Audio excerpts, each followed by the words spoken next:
Hey there, y'all. So a couple of days ago, we got something really exciting in the mail, and I received it at my office, and I told the person, this is probably a sentence you will not hear many times in your lifetime. I'm expecting worms. So yeah, whenever it came and he was like, your package is here. I was like, you mean my worms came? He said, yeah. So we ordered some more red wigglers and European night crawlers. This was actually a combo pack that we got from Uncle Jim's Worm Farm. Now, this is the same company that I purchased the red wigglers from back when I was in the apartment in Arlington, and previous videos of me building vermicomposting bins was from that same worm company. Those were the worms that I brought with me when I moved here from my apartment in Arlington. And at the time they did so well that I was actually able to split one bin this size into two, and those were the two I brought over. So, why did we have to buy more? Life happened and we did not feed them well enough. So they got dried out and they essentially kind of starved. And so they've kind of been like fallow bins until then. So really quick, we'll definitely link the video of how to make these in the description, although it may not be as soon as this video comes out. So if you're interested in that, definitely come back to this video probably Saturday and I should have it. But essentially you have two of the short rough tote bins. The bottom one you leave completely normal as it is. You don't want any holes in it. But then the next bin, you want to put ventilation holes up top and in the bottom. And for the size of the holes that I used, definitely check out those videos. Now, one thing to note on your holes on the top, you want to make sure that when you have it nested in your bottom one, that the holes are in between that space so that there's proper airflow. And then, of course, you need holes in your lid for airflow on top as well.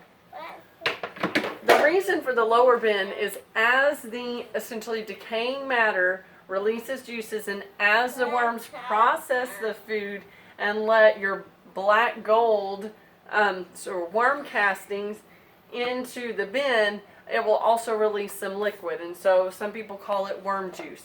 Now there's debate on whether or not you should use that directly because it may be an anaerobic thing, but you know, you get to make your decision on that. Worst case scenario, you let it sit for a little while, a couple of months, and then you can add it to your garden. I maybe wouldn't do it as a foliar feeding if you've got vegetables or berries on the plant, but if you're using it on the roots, I think it should be fairly safe. So what I'm going to do first of all is I took some newspaper and I shredded it using a long shredder. Now I have done a cross-cut shredder before on this, but honestly, when it's too small of cut pieces, it just mats down, and you do not want that because you want to make sure that there's good airflow in your worm bin or it becomes anoxic conditions and the worms have trouble breathing, essentially. For the same reason that whenever worms are, when it rains, you find worms on top of the ground. And it's because the ground has become so saturated that they can't breathe in the dirt underground. So they come out on top. And did you know that worms actually glow in the dark? I found that out whenever I was a kid. We were walking to our barn and we kept seeing something on the road and it was glowing. It's like, what is that? So we turned on our flashlight. Sure enough, it was earthworms that had come out of the ground because it had rained heavily and they were just on the, you want to help? They were on the road. Okay, so all I'm doing is I'm getting the newspaper wet briefly. Pardon me. And then I'm squeezing out the excess. You don't want it too wet because, again, they won't be able to breathe. But you want it moist enough to start the process. Yep. And I don't have tons of paper, and I don't want to... I don't want to not have enough to cover it because one of the biggest Yes, sir. Can you put it in that water for me? Thank you. Yeah, see, he's learning the how-to business. I need to Good job, sir. Oh, before I get the worms out. So the other thing I'm going to add, no, mister, leave it in there for now, okay, is coffee grounds. And I'm going to go ahead and do it with the filters. That's a word. I was like, not just paper. With the filters, because they'll break down the filters too. I'll just maybe kind of put them in a corner. But the reason coffee grounds are beneficial in the worm bin is because it provides a grit, which is essential for the worms to be able to break down their food. Kind of like how chickens have grit in their gizzard to break down food. No, sir, I do not want you to get your hands in that. Mama's getting her hands dirty, but it's bedtime for you, and you don't need another bath tonight. Alrighty, so I'm just kind of spreading it around. Alright, and I think what I'm going to do is I'm going to create a little spot for the nasty food. And Justin, if you don't mind pausing for a second while we grab that. So, when you get your worms in the mail from this particular company, Uncle Jim's Worm Farm, it will be in a box that has holes punched on both sides. And I was actually able to use a code to get a free brick of coconut core, which is pretty cool, because we can use that with gardening applications. Still getting over that mess, y'all. And then this is your bag of worms. Now, with this particular one, I think it was 500 red wigglers and 250 European night crawlers or something like that. And it was a pretty good deal. I did the calculations, and it was cheaper to do this package deal than to get approximately equivalent getting them separately. So, as Malachi said, that's you, and that's why we paused. I have a coworker who brings me compost, and so by the time it gets here, it's usually kind of nasty because it's been a couple of days and not been in refrigeration. The reason that's beneficial for a worm bin is worms actually won't start eating the food until it starts decomposing. So this is actually prime time for the worms to be starting to eat that. Now I will say that, you know, I never know what's going to be in there. Now I see there's some cheese, looks like processed cheese, and there's some meat. Normally you do not want to include those in your worm bin. I'm not going to worry about it too much because there's not much of it in there. Another thing you want to avoid is bread, starches, simply because those can take a while to break down and can cause mold growth. So primarily you want veggies and fruit. Those are your best options. So according to the instructions, we just want to dump this in one spot and let the worms find their own way in the mix. Now, I don't have any dirt in here right now, but tomorrow, or maybe even here in a few minutes, I think I know where there's some dirt. I may add some to it just so that the worms have a little more substrate other than just the coffee grounds and the newspaper to be able to move about in. Plus, the biggest concern people have with vermicomposting bins is the smell. And I'm not going to lie, it does sometimes put off an odor. But to minimize that issue, as long as you get enough bedding material on top to cover it, usually you don't have too much of an issue. If you do still have a smell, even with a significant amount of bedding on top of it, then you probably have an issue where you're adding too much at once. And honestly, this is probably too much for a normal feeding. You'd probably want to break that up into 2 or 3 days, especially until the worms get well established in the bin. But we're going to let this go, and we'll just see how it goes. So I'm going to put the worms here, And we should be seeing, yeah, do not touch, mister. We should see that there are two different types. So these are the red wigglers. Let me get it up higher so it doesn't have shadow on it. Those are your red wigglers. And they're smaller, and they're obviously red.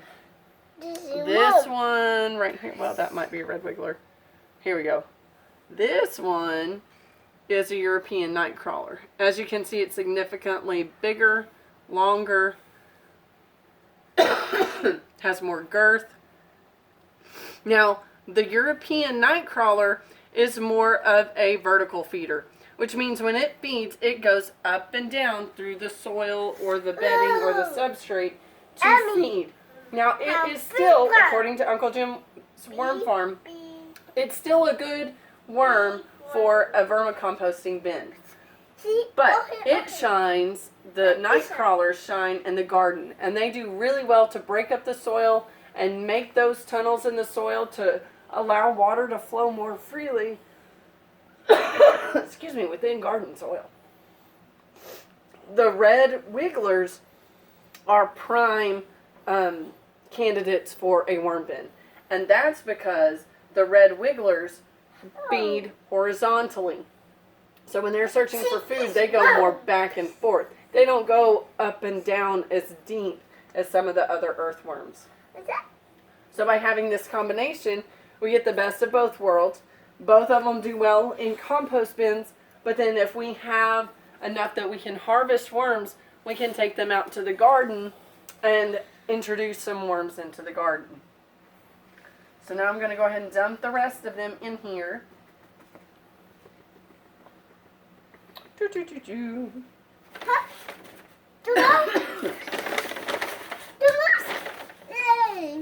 And then we've wet some more newspaper, but obviously that's not going to be enough to cover. So I'm going to have Justin pause. We're going to get some dirt, and then we'll come back. Go. So we added in the rest of the worms, and then I went to get some dirt, and I ended up having to get it from outside, and I realized that the dirt was bone dry.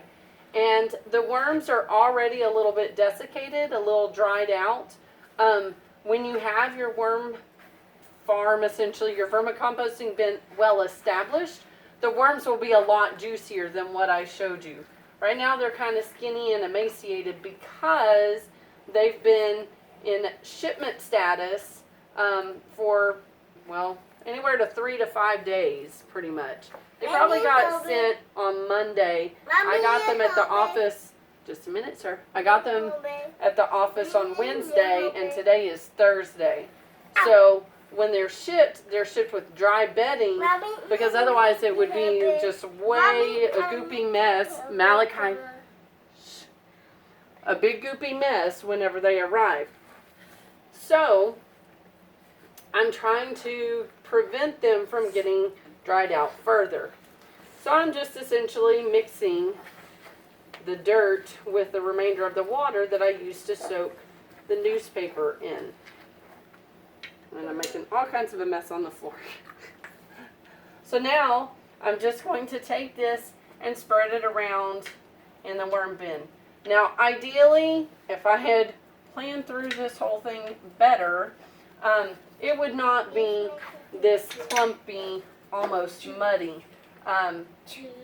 You would want it to just be a moist soil. But for now, this is what we've got to work with, because I wanted to make sure the worms got in their bin instead of sitting in the box and us risking losing more worms. Because the longer they are without water, the more fatalities, I guess, we would have. So what we might do, I think I will close the lid tonight, but then tomorrow during the day I may leave the lid open just so some of this moisture can escape, because we soaked the paper, we soaked the dirt, and there's quite a bit of food in there. So by having it open, that will allow some of that excess moisture out. Now, if it's too smelly because of all that food we put in there, I may have to rethink that. I may just kind of crack it open instead. But it's kind of seeming like it's fairly well covered, so I'm hoping that won't be an issue. Didn't mean to do that in one big clump.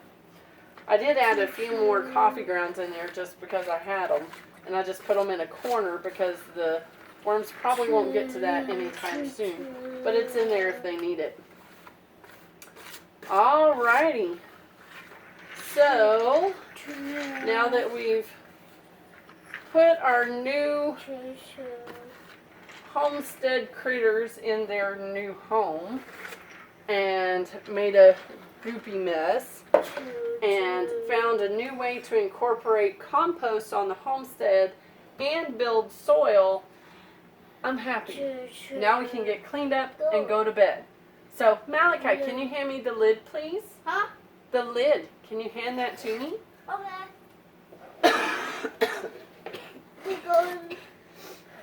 Thank you, Mr. Helper. Good job. And then we'll snap it down on the ends. And we will probably keep it in here in the garden, in the kitchen for a little while, simply because the patio is too hot right now in the middle of summer. Once we go into the fall and when we're in spring, that's a good time to have it in a, well-ventilated, shady area. But whenever it's super hot or super cold, the worms don't like those extreme temperatures, and so you won't have the best growth and vermicomposting action going on. So a little bit of climate control does help. Alrighty, if y'all have any questions, please feel free to leave a question or comment in the comments below. We would love to hear from you. And thanks for joining us. God bless, and we'll see you next time here at Kooker.